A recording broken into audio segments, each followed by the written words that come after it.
Hello and welcome to the Becker Private Equity and the Becker Business Podcast. My name is Chanel Bunger, and today I'm excited to speak with regular guest Liz Hutson, principal consultant and owner at EGH LLC, who joins the podcast today to speak on the topic of how to run an effective tech transfer.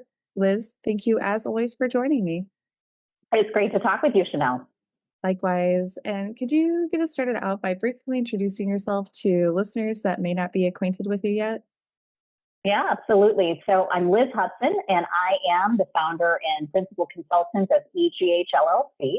And our company works on healthcare products and services. We are a consulting firm that is primarily focused on the private equity space. Perfect. Thank you so much for that introduction.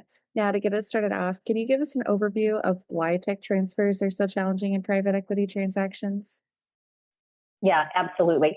So when we talk in the space of private equity, but just in general, we frequently encounter mergers and acquisitions, technology transfers.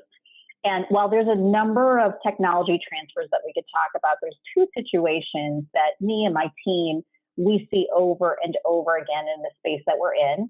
The first one is where we're creating a redundant manufacturing site so that the company has additional capacity or business continuity. That's situation number one, redundant manufacturing. The second one is where we might be closing a facility and transferring that facility, that operation to a new location. So those are the two primary ones that we see when we're working with various organizations. Got it. Got it. And as I understand, you developed the SMSO methodology to address these challenges. Can you explain the four phases and why this approach has been effective? Absolutely.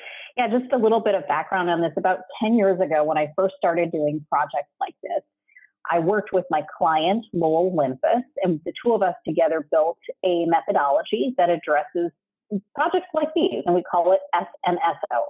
And SMSO stands for stabilize, mobilize, stabilize, and optimize.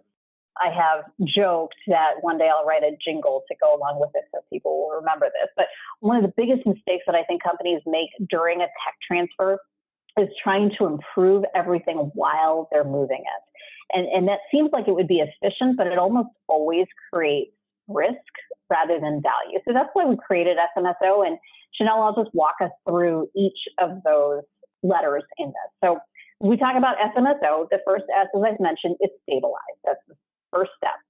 And the idea here is that before you move anything, you need confidence that what you're moving is working consistently. So that comes in the form of equipment, processes, documentation, training, systems, regulatory strategy, even things like tribal knowledge. We want to make sure all of those things are documented, they're repeatable, they're robust, because if we're going to go try to replicate that, it needs to be strong. And if it exists in only one person's head, we're not ready to move it. So that's the first S.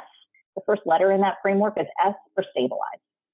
The second letter is M, and that stands for mobilize. So once the operations are stable, that's in the first S, we work on mobilization. And that's the actual transfer. So you're preparing the new site, you're working on regulatory compliance, you're setting up the infrastructure, you're moving equipment, you're transferring knowledge, you're basically executing on that plan, you're setting up the new site, whether, again, it be redundancy or setting up a brand new facility where the other one is closed. Now we come back to S again, and that stands for stabilize again. So this is stabilize part two, if you will. And this is what I think is the most overlooked step. It's that stabilization one more time.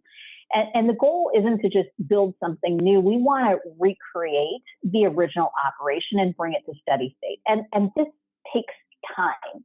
We want to make sure that the equipment is qualified, that the systems are validated, people are trained, and documentation is finalized. All of these things are set.